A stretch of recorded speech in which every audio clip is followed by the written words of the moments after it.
The show starts in 10, 9, 8, 7, 6, 5,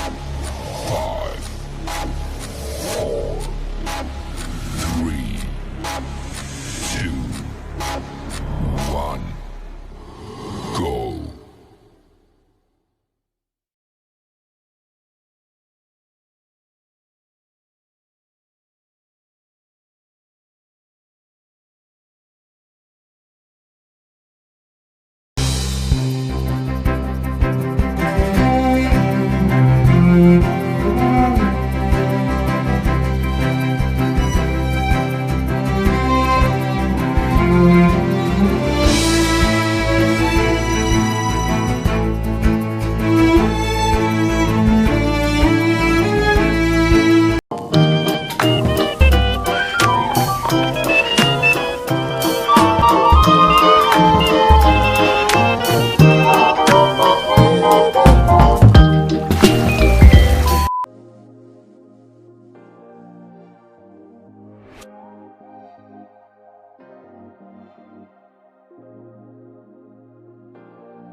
Bismillahirrahmanirrahim. Assalamualaikum warahmatullahi wabarakatuh. Nama saya Nur Azniza Husna binti Azman dari kelas TPHU 4A.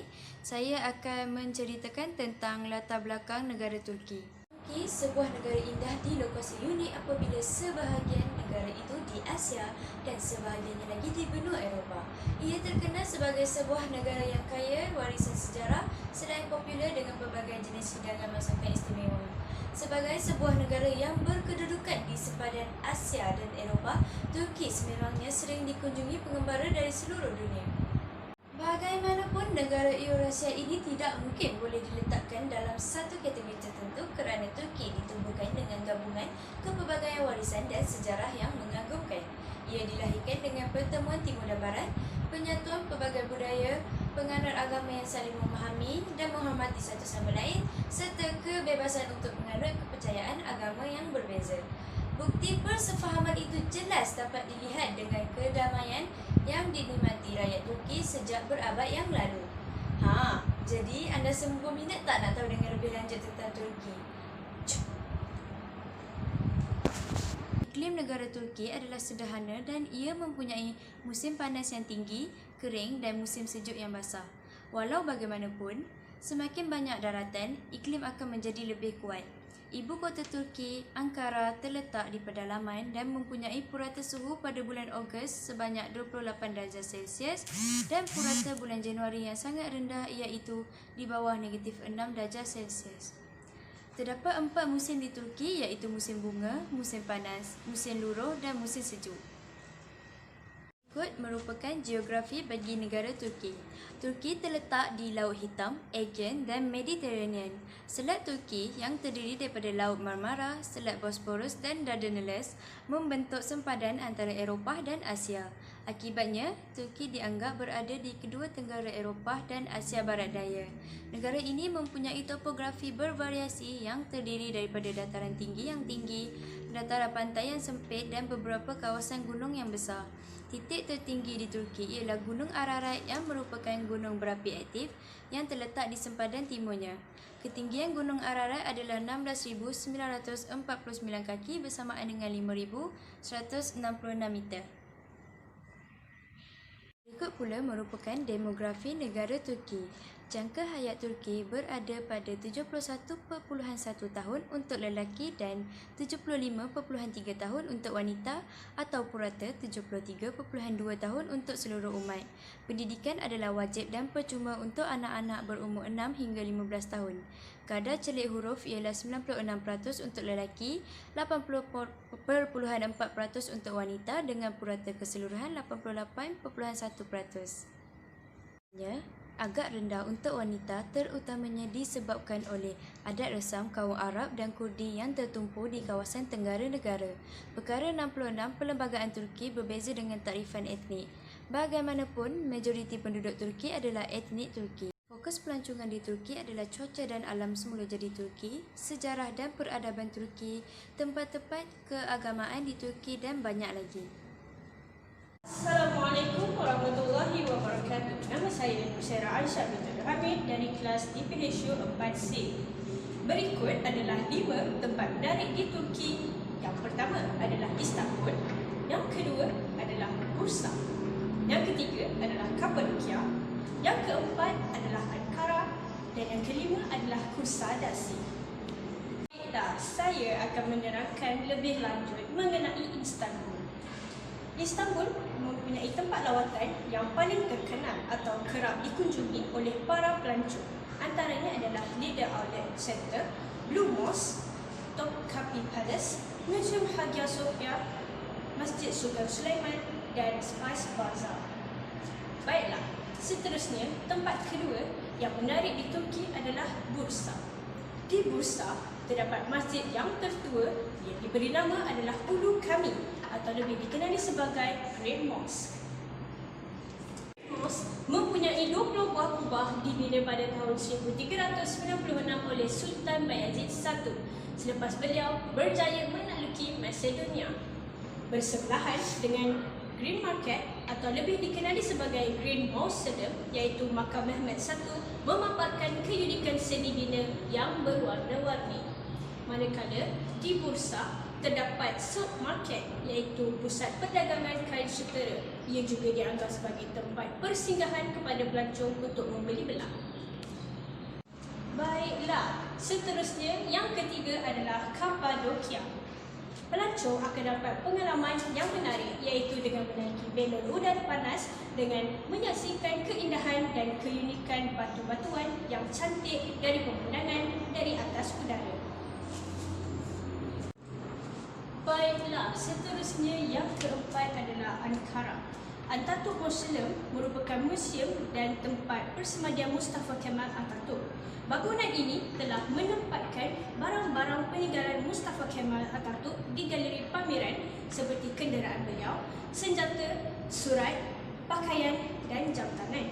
Selain itu, di Ankara terdapat Tuzgolu. Tuzgolu adalah sebuah tasik yang kedua terbesar di Turki. Ia juga adalah tasik garam yang terbesar di dunia. Pelancong berpeluang untuk melihat dan memijak permukaan pantai yang dipenuhi garam. Akhir sekali, yang kelima adalah Kusadasi.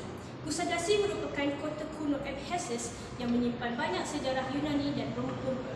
Pelancong berpeluang untuk menyaksikan kesan runtuhan di bandar purba. Assalamualaikum warahmatullahi wabarakatuh. Nama saya Nur Faizah binti Munodin dari kelas DPHU 4E. Hari ini saya ingin menerangkan tentang makanan atau restoran halal di Turki. Tempat makan Best Eat di Istanbul semestinya menjadi senarai tempat yang ingin dilawati oleh setiap pelancong. Terdapat 5 jenis makanan di Turki iaitu yang pertama, kumpir. Kumpir ialah kentang yang sangat besar dan lembut. Kumpir adalah makanan khas Turki yang bersifat mengenyangkan. Kumpir ini boleh dimakan 2 hingga 4 orang kerana saiz sangat besar.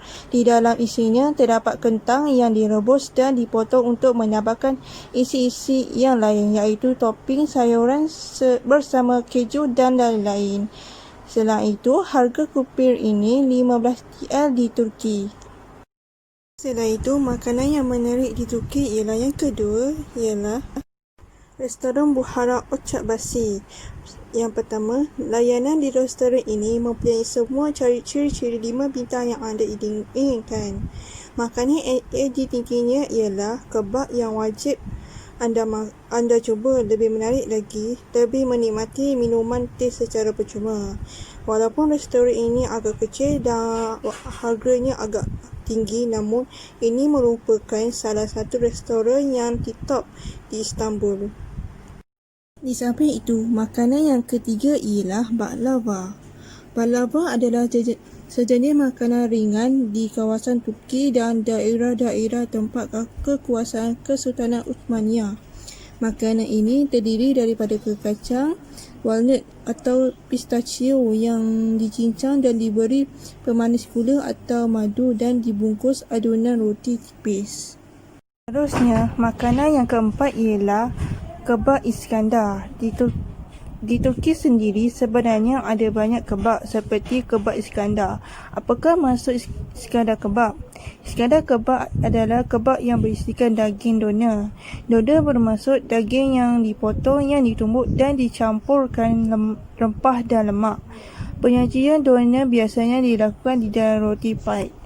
Selain dona, Iskandar kebab juga mempunyai isi yang lain seperti daun, sayuran, mentega dan sos tomato. Penyajian Iskandar kebab biasanya dilakukan dengan roti terbuka yang diletakkan di atas piring. Makanan yang terakhir yang kelima ialah nasi campur. Nasi campur mereka bukan seperti di Malaysia yang kaya dengan belacan dan ulam-ulam. Mereka kaya dengan rempah ratus dan Timur Tengah. Terdapat pelbagai makanan di situ. Kebiasaannya, nasi campur satu lauk lebih kurang TL15 hingga 20. Hotel-hotel yang halal dan menarik di Turki. Let's go!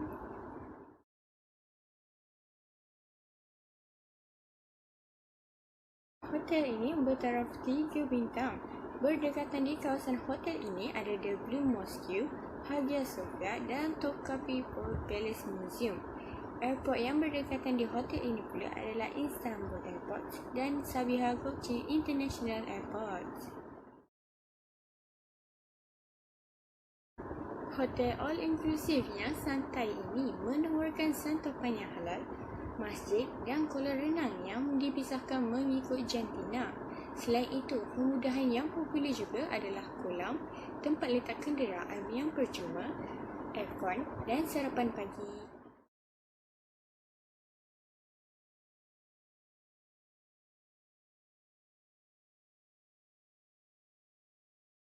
Hotel all-inclusive yang santai ini menawarkan santapan yang halal, masjid dan kolam renang yang dipisahkan mengikut jantina. Selain itu, kemudahan yang popular juga adalah kolam, tempat letak kenderaan yang percuma, aircon dan sarapan pagi.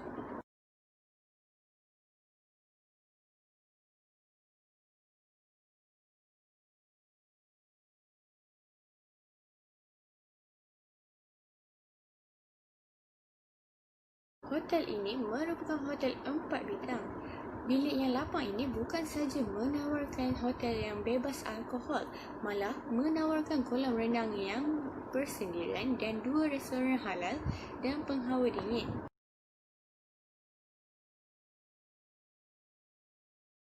Merupakan resort-resort halal yang terdapat di Turki. Yang pertama ialah Kalista Luxury Resort yang mungkin terletak 1 jam dari lapangan terbang Antalya, tetapi kemudahannya lebih dari sekadar untuk perjalanan. Resort pantai yang merangkumi semua, resort ini menawarkan 5 gelanggang tenis yang dinyalakan untuk bermain pada waktu malam, padang bola dan spa mewah yang menawarkan pelbagai rawatan santai. Pemain golf akan menghargai 10 padang yang terletak dalam jarak 4 batu daripada resort tersebut. Makanan di sini juga boleh menjadi cabaran kerana resort ini memiliki 10 restoran yang menyajikan pelbagai masakan international. Seterusnya ialah Delfin Diva Premier. Ianya terletak hanya 9 batu dari pusat bandar Antalya. Resort tersebut menawarkan banyak aktiviti untuk menjadikan orang ramai di resort tepi pantai yang mewah ini. Para tetamu boleh bermain di pantai peribadi atau berenang di kolam renang dengan gelongsor air sendiri. Terdapat juga gelanggang tenis dan bowling untuk tetamu yang lebih aktif yang dapat menjamu selera di salah satu daripada beberapa restoran masakan antarabangsa di antaranya. Semua bilik mempunyai balkoni peribadi. Tempat letak kenderaan percuma juga disediakan untuk para tetamu yang tiba dengan kereta mereka sendiri. Seterusnya adalah aktiviti patuh syariah. Antara aktiviti patuh syariah yang anda boleh lakukan ketika anda berada di Turki antaranya ialah melawat masjid di Bolu iaitu Masjid Sultan Eyyub. Yang kedua adalah menempah hotel yang patuh syariah seperti Hotel Su Aqualand, Kirman Laditya Resort, Adenia Hotel and Resort dan banyak lagi. Dan yang terakhir adalah menikmati makanan di restoran halal seperti Big Lisli, Zia Sofrasi, Sirin Kofte, Rakofoli dan banyak lagi. Hai, Assalamualaikum warahmatullahi wabarakatuh. Okey, nama saya Nur Alia Fatina binti Suhardi. Okey, saya daripada kelas DPHU 4A. Okey, jadi nak tahu bagaimana pembangunan pelancongan Islam di Turki? Jadi mari ikut saya.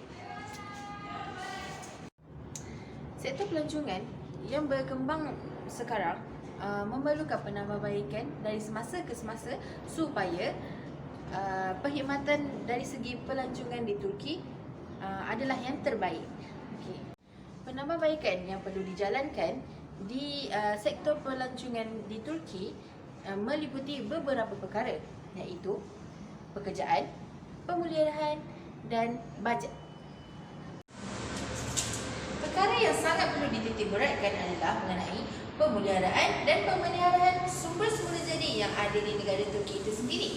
Satu ekosistem yang stabil dan menarik ini juga bertujuan untuk menarik lebih ramai pelancong untuk melihat keindahan negara Turki. Kebanyakannya, barang yang dijual di bazar sedia ada sangat mahal. Oleh itu, harga tersebut perlu dipertimbangkan dengan lebih baik, iaitu dengan mengurangkan sedikit harga barangan terhadap pelancong dari luar negara. Ini bertujuan menarik lebih ramai pelancong untuk datang membeli belah di Turki. Seterusnya, menambah jumlah pendapatan rakyat. Bagi kebanyakan tempat, pelancong juga perlu membayar sejumlah duit yang banyak untuk masuk ke satu tempat seperti di muzium. Harga tersebut sangatlah tidak berpatutan dan perlu difikirkan semula bagi memberi peluang pelancong luar untuk masuk ke tempat tertentu. Seterusnya, belajar tentang peradaban negara Turki itu sendiri.